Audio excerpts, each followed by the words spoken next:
भारत का सच, हर भारतीय की आवाज। महाराष्ट्राची मिनी विधानसभा निवडणूक म्हणजे या स्थानिक स्वराज्य संस्थांच्या निवडणुका आणि या निवडणुकांमध्ये उद्याचं भविष्य हे कार्यकर्त्यांचं घडवलं जातं। ही कार्यकर्त्यांची निवडणूक आहे। या माध्यमातून प्रत्येक पक्षाचे कार्यकर्ते मोठे होत असतात आणि आपापल्या पक्षाला मदत करत असतात। मला आनंद वाटतो की अनेक इच्छुक होते, परंतु शेवटी शेवटच्या क्षणाला हिंदुत्वाची जाण आम्हा सगळ्यांना झाली आणि शेवटच्या रात्री शंभू महादेवाने कौल दिला आणि आम्ही सगळे एकत्र बसलो। संजय हरपळे असतील, संदीप हरपळे, भाजप सेनेचे लोक माझ्याकडे आले, रात्री बसलो आणि 1 तासामध्ये इतक्या खेळीमेळीच्या वातावरणामध्ये भारतीय जनता पक्ष आणि शिवसेनेची अधिकृत युती झाली।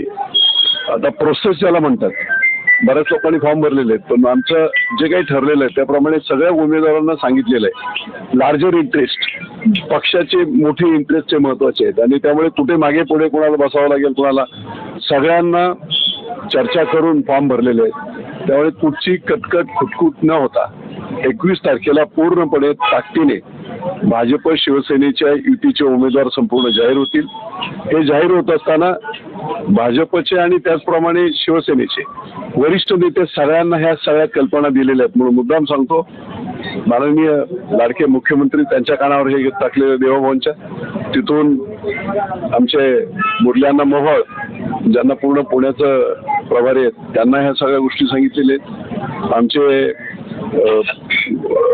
आपल्या दोनचे आमदार कुल राहुल दादा कुल त्यांना ही कल्पना दिलेली आहे।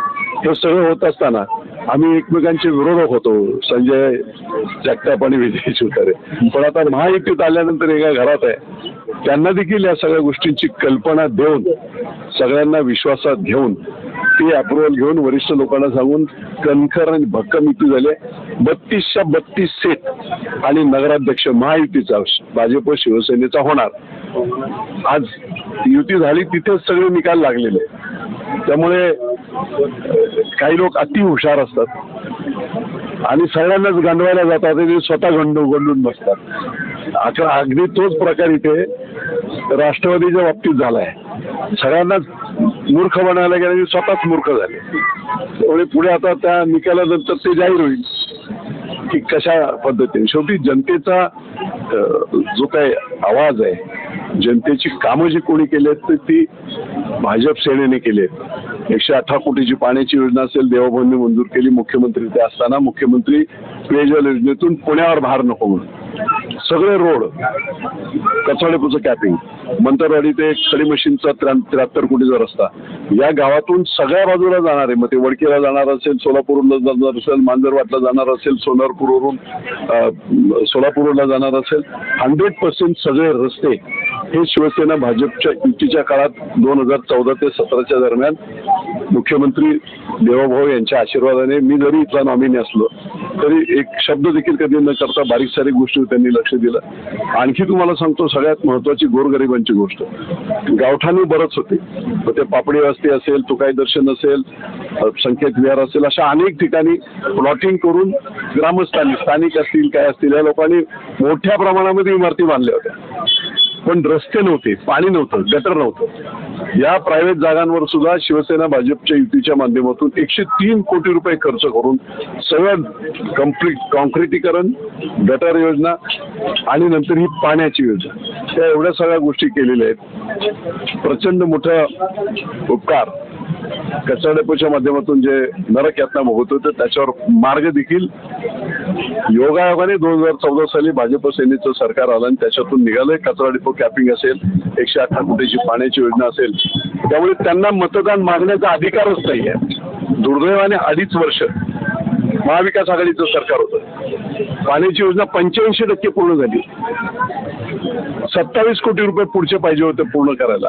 2.5 वर्षात 1 रुपया, एक खेळा लावला नाही, 1 रुपया दिला।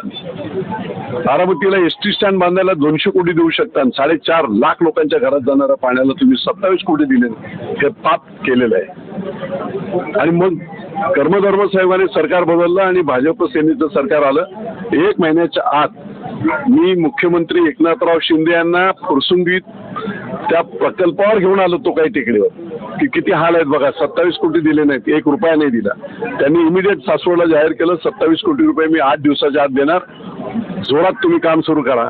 कॉन्ट्रॅक्टरला बोलवून त्यांच्याशी त्यांनी चर्चा केली आणि म्हणून 4.5 लाख घरांमध्ये पाणी हे एकनाथराव शिंदे यांनी दिलेल्या मुख्यमंत्री यांच्या योगदानातून ते झालं आणि घराघरातून पाणी गेलं. त्याच्या पुढे त्यांनी मुख्यमंत्री असताना मी जेव्हा सांगितलं की 2011ची लोकसंख्या धरून ही डिझाईन झालेली होती, त्यामुळे आता इतकी लोकसंख्या वाढली आहे की 50 वर्षात वाढणारी लोकसंख्या आताच झालेली आहे. मग तो म्हणे काय करायचं, तो म्हणलं ॲडिशनल आपल्याला पैसे लागतील. पुन्हा कॉर्पोरेशनला त्यांनी कॉर्पोरेशनला डायरेक्शन दिली आणि 100 कोटी रुपयाचा नवीन DPR केलाय. म्हणजे ज्याच्यामध्ये त्या रुकारी विलेजच्या पाठीमागे असते पुंडेकरी वस्ती वगैरे तिकडे आदर्श नगर या सगळ्या वाड्या वस्त्यांना पाणी देण्यासाठी 100 कोटीची अतिरिक्त योजना मंजूर झालेली आहे. DPR मंजूर झालाय आणि निश्चितपणे पुढच्या काळामध्ये सरकार आमचं आलं की त्याचं अंमलबजावणी सुद्धा होईल. त्यामुळे बारीक सारीक गोष्टीत लक्ष देऊन काम. नगरपालिका टॅक्स कायदा एका नगरपालिकेचा 1-2 गावांसाठी बदलता येत नव्हता, म्हणून पळवाट म्हणून आपण पुणे शहरातून 2 गाव बाजूला काढली, नगरपालिका केली आणि त्याच्यामुळे टॅक्स ह्या वरवंटा मोठा झाला होता. 12 पट टॅक्स होता, तो टॅक्स आपोआप कमी झाला. नगरपालिकेचा संस्थापक म्हणून भाजप शिवसेना झाली. त्याची मी विजय शिवतारे म्हणणार नाही, पण पक्ष म्हणून भाजप शिवसेना यांनीही नगरपालिका अस्तित्वात आणले. त्यामुळे इथे बसण्याचे अधिकार देखील आम्हालाच आहेत, कारण जे अपोजिट साईडला आहेत ना ते सगळे विरोध करत हायकोर्टापर्यंत गेले होते आणि त्यांना डिसमिस केलं होतं हायकोर्टाने. आज जे NCP उभे असणारे सगळे नेते रेकॉर्डवर हायकोर्टच्या रेकॉर्डवर आहेत की त्यांनी नगरपालिका होऊ नये म्हणून हायकोर्टात पिटिशन केलं आणि ते डिसमिस झालं. सगळं रेकॉर्ड पुरावे सकट आहे. त्या पुरावे सकट ज्यांनी नगरपालिका करायला विरोध केलाय ना त्या लोकांनी नगरपालिकेत बसायला यायला तुम्हाला मतं मागायला अधिकार काय आहे? काहीच अधिकार.